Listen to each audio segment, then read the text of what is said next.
Mr. Donilon, what steps would you and other senior advisors around President Biden take if President Biden was particularly tired?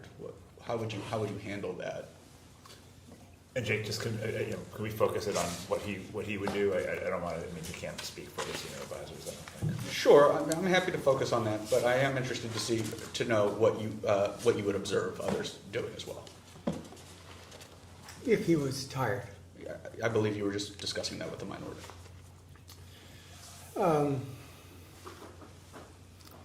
Well, from what I recall,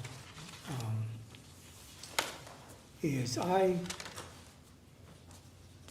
had a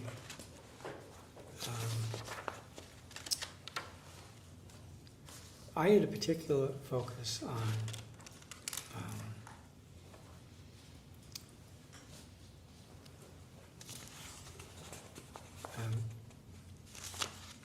trying to cut back his schedule. To me, that was the biggest issue. I thought he had a very busy, chock-full schedule throughout his entire presidency. And I thought it would be a challenge for anyone to do it, no matter their age.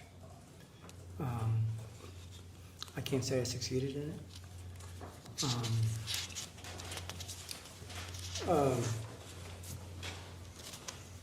Others, may have focused on other things, but to me, that was the primary thing I would think about, which was how much we were asking to do, and some of that is the president. He is inclined to keep a heavy schedule. But that was my view was that the best approach for us would be to have lightened his schedule load. And I don't believe I at least ever had success. And when you say lighten his schedule load, do you mean fewer events in the day? Maybe you can expand on what you mean. Yeah. Well, what I meant was, sometimes it would be fewer events a day, but sometimes it would be, for example,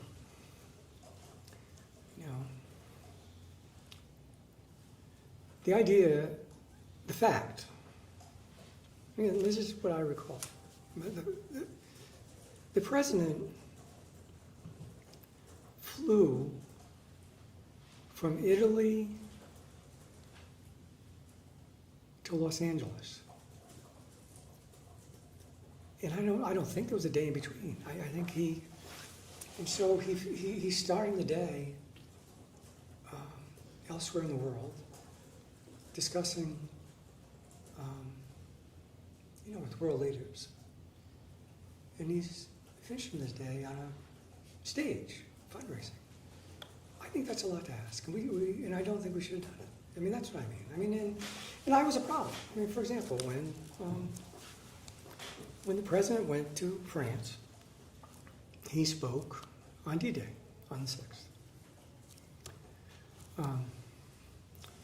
I very much wanted him also to speak at Pointe d'Arc the next day. That was a lot to ask. Those are two big, tough speeches in the middle of a lot of travel. And it might have been better if he hadn't. I thought he delivered both of them very effectively. But really, I just think about, you think about that idea of, you wake up in the morning speaking to the leaders of Italy, or I don't know if Zelensky was there or who else was there. And then, I don't know how many hours later you're on stage. So that's what I mean by that I just thought it was I thought that was common. I thought we frequently put him in that position. And besides, you know, traveling around the world, when you were back in DC and working in the White House, did you make attempts to lighten his load in other ways, just working out of the Oval Office, you know, working out of the West Wing? Well, I did not. First of all, I should say, I didn't control the president's schedule. Sure. I could make suggestions, for example, if I thought he should give a speech. But I didn't, from my perspective, and I recall, I don't think I mean, I would be asked. We would have weekly schedule meetings and that sort of thing, but I would not have much of a role in what his schedule was. Sure, understood. But did you ever, in your 4 years of working in the White House, did you ever, you know, have a conversation with anybody, and say something along the lines of, you know, we got to give them a break. I mean, we gotta let them rest. We gotta anything like that. Well,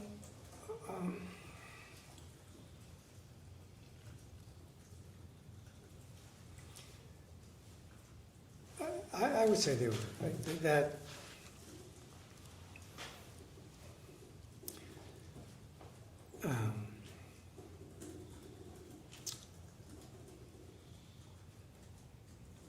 You know, there were a number of those conversations. One that I remember, a specific one I do recall, was when